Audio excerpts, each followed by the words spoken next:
Taste the Daily. உழைப்பாளர் தினத்தை ஒட்டி அதிமுக பொதுச் செயலாளர் எடப்பாடி கே பழனிசாமி வாழ்த்து. உழைப்பும் அர்ப்பணிப்புமே நம் நாட்டை கட்டமைக்கிறது, உழைப்பே உயர்வு தரும், மன நிறைவு தரும் என பொதுச் செயலாளர் வாழ்த்து.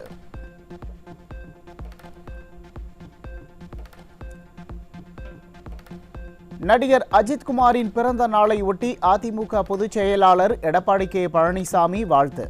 கார்பந்தயம், துப்பாக்கிச் சுடுதல், ட்ரோன் வடிவமைப்பு என பல துறைகளில் தனது திறமைகளை தொடர்ந்து வெளிக்காட்டி வரும் அன்பு சகோதரர் பத்மபூஷன் அஜித்குமார் பல்துறை வித்தகராக மென்மேலும் சிறக்க வாழ்த்துவதாக அறிக்கை.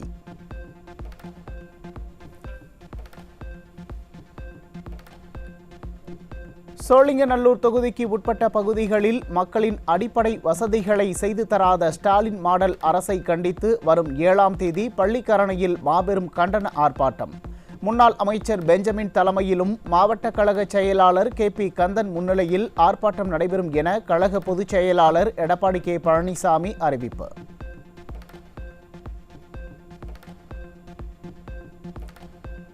உழைப்பாளர் தினத்தை ஒட்டி கோவை மாவட்டத்தின் பல்வேறு பகுதிகளில் அண்ணா தொழிற்சங்க பெயர் பலகையை திறந்து வைத்தார் அதிமுக தலைமை கழக செயலாளர் SP வேலுமணி.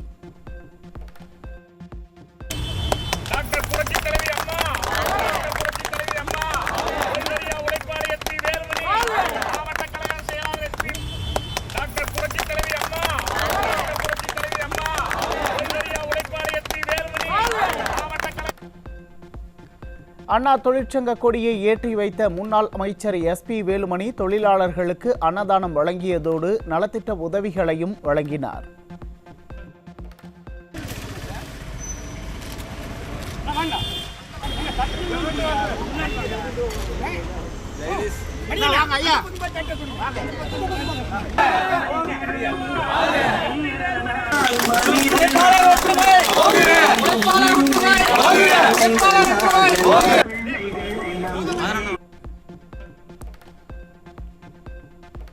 மக்களுக்கான நலத்திட்டங்கள் எதுவும் செய்யாமல் திமுக அரசு 4 வருடங்களை கடத்திவிட்டது. கோவை செட்டிப்பாளையம் பகுதியில் நடைபெற்ற பூத் கமிட்டி நிர்வாகிகள் ஆய்வுக் கூட்டத்தில் அதிமுக முன்னாள் அமைச்சர் SP வேலுமணி குற்றச்சாட்டு. தமிழகமெங்கும் அதிமுக சார்பில் உழைப்பாளர் தினம் வெகு விமரிசையாக கொண்டாடப்பட்டது. மே தினத்தை முன்னிட்டு அண்ணா தொழிற்சங்க கொடிகள் ஏற்றப்பட்டு உழைக்கும் மக்களுக்கு அன்னதானம் வழங்கப்பட்டது. அண்ணா தொழிற்சங்கம் அண்ணா தொழிற்சங்கம் பேரறிஞர் அண்ணா பேரறிஞர் அண்ணா பொன்மனச்செம்மல் புரட்சித் தலைவர் பொன்மனச்செம்மல் புரட்சித் தலைவர் புரட்சித் தலைவி அம்மா புரட்சித் தலைவி அம்மா புரட்சித். திருவாரூர் மாவட்டம் திருத்துறைப்பூண்டியில் +2 மாணவியை ஆசை வார்த்தை கூறி பாலியல் உறவுக்கு ஆளாக்கிய விளையாட்டு பயிற்சியாளர் போக்சோ சட்டத்தில் சிக்கினார். திமுக ஆட்சியில் பள்ளி மாணவிகளுக்கு எதிரான குற்றச்சம்பவங்கள் அதிகரித்து வருவதாக பொதுமக்கள் குற்றச்சாட்டு.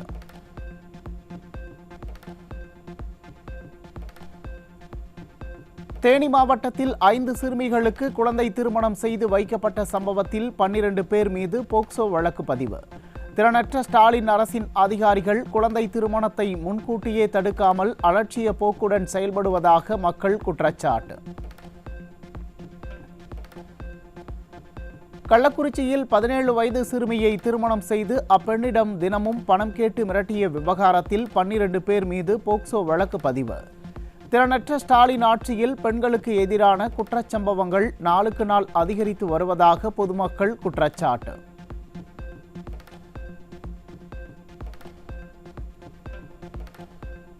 கோவையில் பெற்றோருடன் சென்ற கேரள சிறுமியிடம் மதுபோதையில் பாலியல் சீண்டலில் ஈடுபட்ட டாக்ஸி ஓட்டுநர் சிக்கினார்.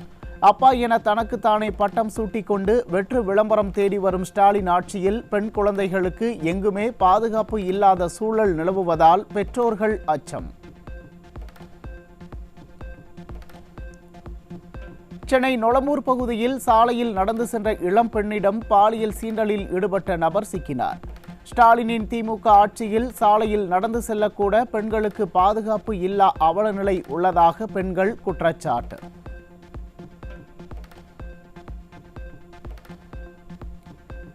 குற்றச்சம்பவம் தொடர்பாக புகார் அளிக்க காவல் நிலையத்திற்கு செல்லும் ஒவ்வொரு இந்திய குடிமகனும் கண்ணியத்துடன் நடத்தப்பட வேண்டும்.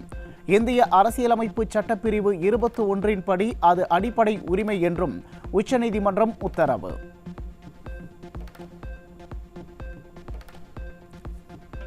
ஈரோடு மாவட்டம் பெருந்துறையை அடுத்துள்ள விஜயமங்கலம் பகுதியில் மனைவியை கட்டையால் தாக்கி கொலை செய்த கணவர் சிக்கினார். திறனற்ற திமுக ஆட்சியில் நாளுக்கு நாள் கொலை சம்பவங்கள் அதிகரித்து சட்டம் ஒழுங்கு சீர்கெட்டுள்ளதாக மக்கள் குற்றச்சாட்டு. தென்காசி மாவட்டம் சங்கரன்கோவில் அருகே விவசாயி அரிவாளால் வெட்டி கொலை செய்யப்பட்ட கொடூரம். சட்டம் ஒழுங்கு சிறப்பாக உள்ளதாக கனவுலகில் வாழும் ஸ்டாலின் தூக்கத்தில் இருந்து விழித்து செயல்பட மக்கள் வலியுறுத்தல். நாமக்கல் மாவட்டம் வெண்ணந்தூரில் மது அருந்திவிட்டு தாய் தந்தையிடம் தகராறு செய்த அண்ணனை தம்பியே கொலை செய்த அவலம்.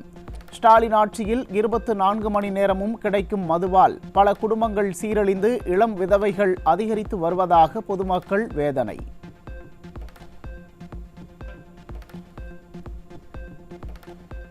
நிர்வாக திறனற்ற ஸ்டாலின் ஆட்சியில் கடந்த ஏப்ரல் மாதத்தில் மட்டும் 120 கொலைகள் அரங்கேறியதால் பொதுமக்கள் அதிர்ச்சி. தமிழ்நாட்டில் சட்டம் ஒழுங்கு மிகவும் சிறப்பாக இருப்பதாக ஸ்டாலின் வெற்று விளம்பரம் செய்து வரும் நிலையில் 2024 ஜனவரி முதல் 2025 ஏப்ரல் 30ஆம் தேதி வரை 1467 கொலைகள் அரங்கேறியுள்ளது.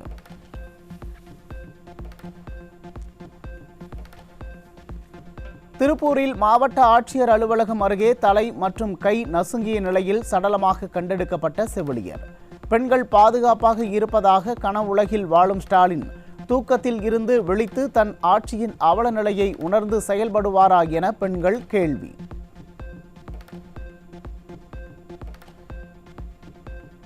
ஸ்டாலின் ஆட்சியில் கடந்த 4 மாதத்தில் 455 போக்சோ மற்றும் 191 பாலியல் சம்பவங்கள் என 646 பாலியல் குற்றங்கள் அரங்கேறிய கொடூரம். பெண்களுக்கு பாதுகாப்பு என போட்டோ ஷூட்டிற்காக வெற்று வாய்ச்சவடால் மட்டும் பேசி வரும் ஸ்டாலினுக்கு மக்கள் கண்டனம்.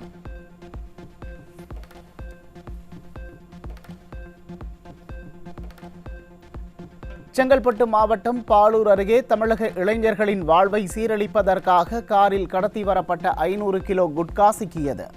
விடியா ஸ்டாலின் ஆட்சியில் தமிழகத்தை நோக்கி தொழில் முதலீடுகள் வருகிறதோ இல்லையோ போதைப் பொருள் வியாபாரிகள் படையெடுத்து வருவதாக மக்கள் விமர்சனம்.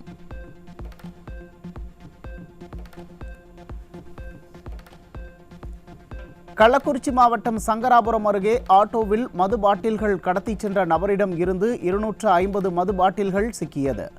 தீயசக்தி திமுகவின் ஸ்டாலின் ஆட்சியில் மதுவின் பிடியில் தமிழகம் சிக்கி தவிப்பதாக மக்கள் குற்றச்சாட்டு.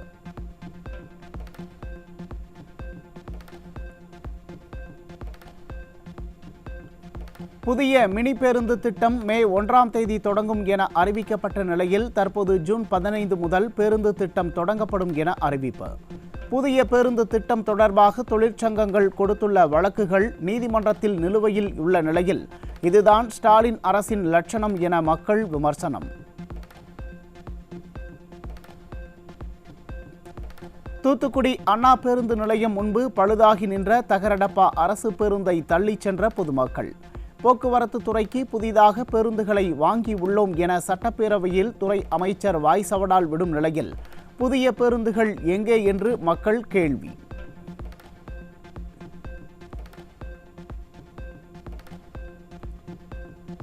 சிவகங்கை மாவட்டம் திருப்பத்தூர் அருகே விடியா அரசின் தகரடப்பா பேருந்தின் சக்கரம் பஞ்சராகி நின்ற நிலையில் வேறு பேருந்துகளில் ஏற்றாததால் பயணிகள் சாலை மறியல்.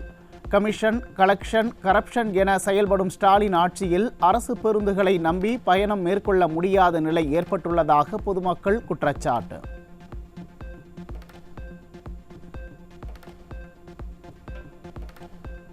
தருமபுரி மாவட்டம் எர்ரனஹள்ளி ஊராட்சியில் உள்ள மூங்கப்பட்டி கிராமத்தில் கிராம சபை கூட்டத்திற்கு அதிகாரிகள் யாரும் வராததால் பொதுமக்கள் அதிருப்தி. மக்களின் குறைகளை தீர்க்க நடைபெறும் கிராம சபை கூட்டத்தை கூட முறையாக நடத்தாத அதிகாரிகளால் பொதுமக்களின் குறைகளை எப்படி தீர்க்க முடியும் என மக்கள் கேள்வி. இங்க கிராம சபை கூட்டத்துக்கு முறையான தகவல் வரல. ஃபர்ஸ்ட், ரெண்டாவது அப்படி வந்து பார்த்தா சரியான அதிகாரி இல்லை. அதே பஞ்சாயத்து போர்டு கிளர்க்கும் இல்லை. வந்தாராம் ஓடிட்டாருன்னு சொல்லி சொல்கிறாங்க. அதனால் இந்த பஞ்சாயத்து போர்டுடைய இது புறக்கணிக்கிறோம். கிராம சபை கூட்டத்தை புறக்கணி.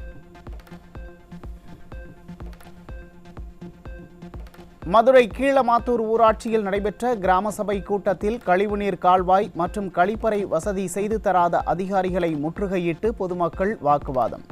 இதுதான் உள்ளாட்சியில் நல்லாட்சியா ஸ்டாலின் என மக்கள் கேள்வி.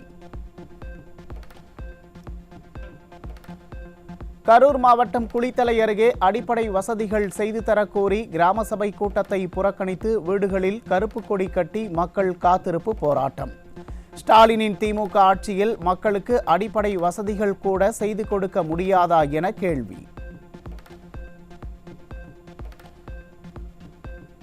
நீட் தேர்வு குறித்து செல்வ பெருந்தகை சவால் விட்ட நிலையில் அடுத்த முறை எம்எல்ஏ ஆக வேண்டுமெனில் அது என் கையில் உள்ளது என துரைமுருகன் கூறியதாக வெளியான தகவலால் காங்கிரஸ் கட்சியினர் கொந்தளிப்பு.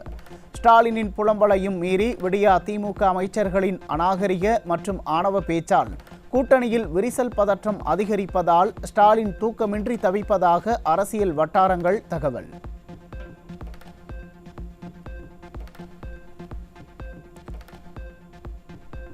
தமிழக சட்டப்பேரவையில் விசிக எம்எல்ஏக்களின் தீர்மானத்தை திமுக உறுப்பினர்கள் எதிர்த்து வாக்களித்ததால் விசிக தொண்டர்கள் கடும் அதிருப்தி.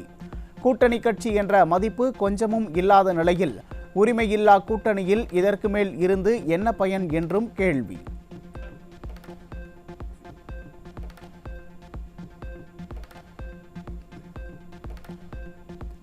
திருப்பூர் மாவட்டம் பல்லடம் அருகே கடனை தாமதமாக கட்டியதால் 7 வீடுகளில் வசித்து வந்தவர்களை அராஜகமாக வெளியேற்றி வீடுகளுக்கு பூட்டு போட்டு மின்சாரத்தை துண்டித்தும் தனியார் நிதி நிறுவன ஊழியர்கள் அட்டூழியம்.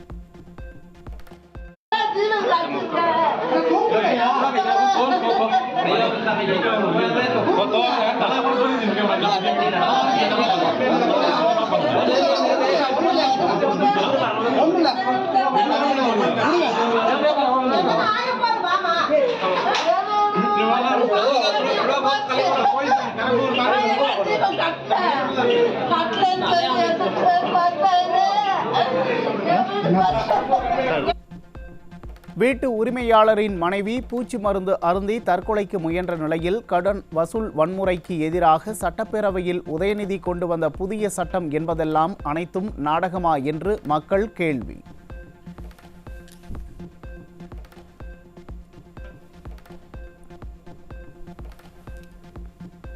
தமிழகத்தில் மின் உற்பத்தி நிலையங்களில் உள்நாட்டு நிலக்கரிக்கு பதிலாக இறக்குமதி நிலக்கரி பயன்படுத்தும் அனுமதியை ரத்து செய்தது தேசிய பசுமை தீர்ப்பாயம். ஸ்டாலின் அரசின் நிர்வாக திறமையின்மையால் நிலக்கரியை உற்பத்தி நிலையங்களுக்கு உடனடியாக எடுத்து செல்வதில் ஏற்பட்டுள்ள காலதாமதத்தால் மின் உற்பத்தி பாதிக்கும் அபாயம்.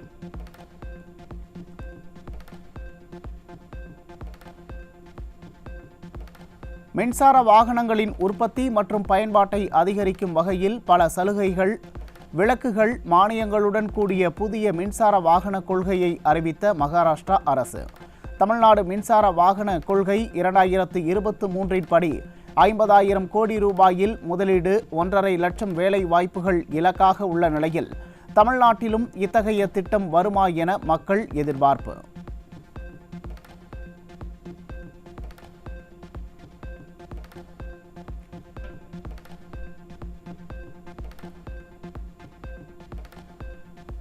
தமிழ்நாட்டில் 273 அங்கன்வாடி மையங்கள் கட்டுவதற்கு நிதி ஒதுக்கப்பட்டும் கட்டிடங்கள் கட்டப்படவில்லை என இந்திய கணக்கு தணிக்கை அறிக்கையில் தகவல். நிதி ஒதுக்கப்பட்டும் கட்டிடங்கள் ஏன் கட்டவில்லை என்று கேள்வி எழுப்பியுள்ள மக்கள், அங்கன்வாடி மையம் இல்லாததால் தனியார் கல்வி நிறுவனங்களில் குழந்தைகளை சேர்க்க வேண்டிய கட்டாயம் ஏற்பட்டுள்ளதாக குற்றச்சாட்டு. எம்சாண்ட் விலை தமிழகத்தில் குறையவில்லை என்று பொதுமக்கள் குற்றச்சாட்டு. விலை நிர்ணயம் செய்து அமைச்சர் துரைமுருகன் உத்தரவிட்டும் மணல் விலை குறையவில்லை என்று மக்கள் குற்றம் சாட்டியுள்ள நிலையில் முறையான கண்காணிப்பு இல்லாததால் அரசு அறிவிப்பு என்பது ஏட்டளவில் மட்டுமே இருப்பதாகவும் புகார்.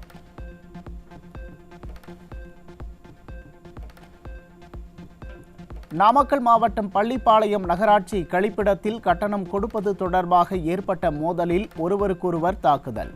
ஸ்டாலின் ஆட்சியின் சட்டம் ஒழுங்கு சந்தி சிரிப்பதாக மக்கள் விமர்சனம். சேலத்தில் பட்டியல் சமூகத்தினர் வசிக்கும் பகுதிக்கு மலம் கலந்த குடிநீரை வழங்கிய மாநகராட்சி நிர்வாகம். மாநகராட்சி கூட்டத்தில் அதிமுக கவுன்சிலர்கள் எடுத்துரைத்தும் கடந்த 4 ஆண்டுகளாக விடியா அரசு எந்தவொரு நடவடிக்கையும் எடுக்கவில்லை என மக்கள் கொந்தளிப்பு.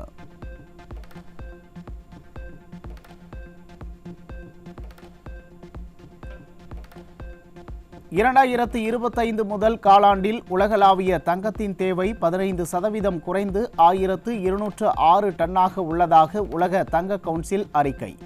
தங்கத்தில் முதலீடுகள் 552 டன்னாக உயர்ந்து 4 ஆண்டுகளில் உச்சத்தை எட்டியுள்ளது. உயர் விலை மற்றும் பொருளாதார நிச்சயமின்மையை பாதித்துள்ளதாகவும் அறிக்கையில் குறிப்பு.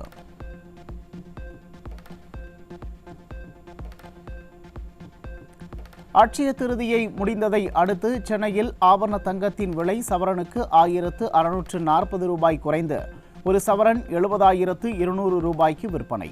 1 கிராம் தங்கம் 8775 ரூபாயாகவும், வெள்ளி விலை கிராமிற்கு 2 ரூபாய் குறைந்து 1 கிராம் 109 ரூபாயாகவும் நிர்ணயம்.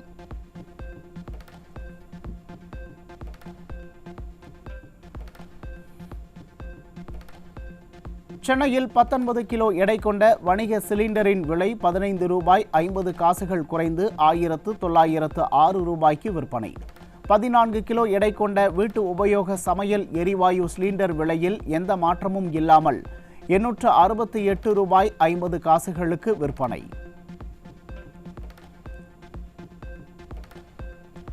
ஒரு மாதத்தில் அனுமதிக்கப்பட்ட அளவை விட கூடுதலாக ஏடிஎம் இயந்திரங்களை பயன்படுத்துவதற்கு உயர்த்தப்பட்ட புதிய கட்டண நடைமுறை இன்று முதல் அமல். பெருநகரங்களில் 3 முறைக்கு மேலும், மற்ற நகரங்களில் 5 முறைக்கு மேலும் ஏடிஎம்மில் பணம் எடுத்தால் அவற்றிற்கு 23 ரூபாய் கட்டணமாக நிர்ணயம்.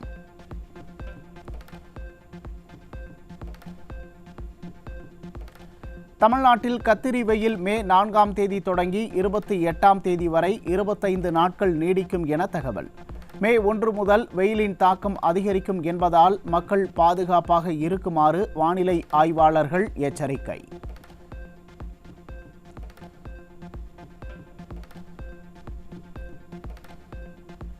வேலூர் மாவட்டம் குடியாத்தம் அருகே பெண் விவசாயிக்கு நேர்ந்த அதிர்ச்சி சம்பவம். 1,70,00,000 ரூபாய் ஜிஎஸ்டி வரி செலுத்த வேண்டும் என அஞ்சல் மூலம் நோட்டீஸ் வந்ததை அடுத்து காவல் நிலையத்தில் புகார்.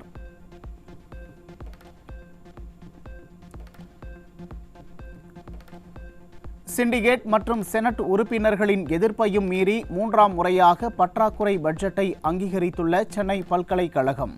செலவு குறைப்பு நடவடிக்கையாக தொலைதூர விரிவுரையாளர்கள் மற்றும் மணிநேர அடிப்படை விரிவுரையாளர்களின் எண்ணிக்கையை குறைத்துள்ளது உயர்கல்வியில் ஸ்டாலின் மாடல் ஆட்சியின் திறனற்ற தன்மையை காட்டுவதாக மாணவர்கள் வேதனை.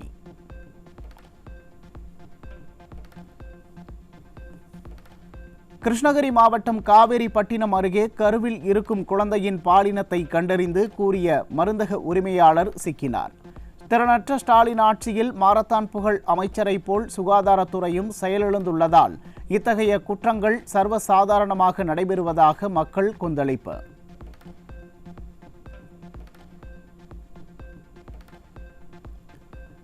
அதானி துறைமுகங்கள் 4வது காலாண்டில் நிகர லாபம் 50% உயர்ந்து 3023 கோடியை எட்டியது.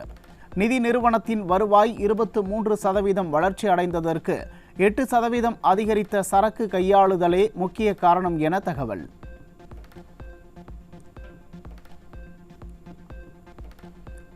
ஊடகம் மற்றும் பொழுதுபோக்கு துறைகளை ஒன்றிணைக்கும் முதல் வேவ்ஸ் மாநாடு இன்று மும்பையில் துவங்குகிறது. காலா டு கோட் என்ற கருப்பொருளில் பாரம்பரிய கதை சொல்லலுக்கு நவீன தொழில்நுட்பத்துடன் இணைந்த பாரத் பவிலியன் என்ற புதிய அரங்கம் அறிமுகமாகிறது.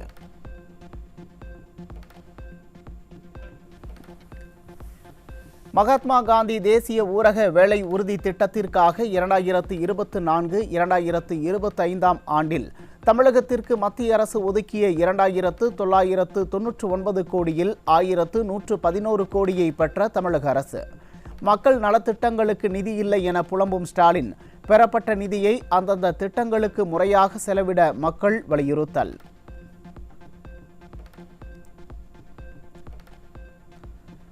ஐரோப்பாவின் மிகப்பெரிய கார் தயாரிப்பு நிறுவனமான Volkswagen ஜெர்மனியில் 7000 பணியாளர்களை குறைத்து நடவடிக்கை. அதிக செலவுகள் காரணமாக முதல் காலாண்டு லாபம் சரிந்ததால் செலவுகளை குறைக்க பணி நீக்க நடவடிக்கை மேற்கொள்ளப்பட்டுள்ளதாக தகவல்.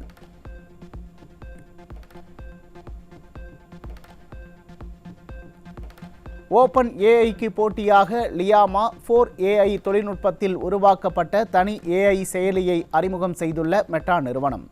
டிஸ்கவர், ஃபீட், குரல் வழி தொடர்பு போன்ற அம்சங்கள் உள்ள இந்த செயலி ஃபேஸ்புக், இன்ஸ்டாகிராம் கணக்குகளுடன் இணைக்கும் வகையில் உருவாக்கம்.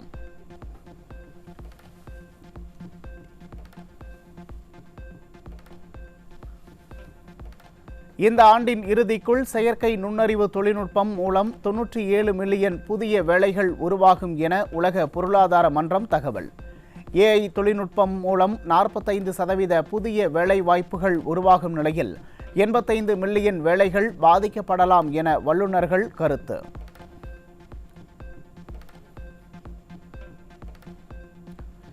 IPL கிரிக்கெட் போட்டியில் பஞ்சாப் அணி விளையாடும் போட்டிகளில் லோட்டஸ் எனும் செயலி மூலம் சென்னையில் சூதாட்டம் நடத்தியதாக 10 பேர் சிக்கினர்.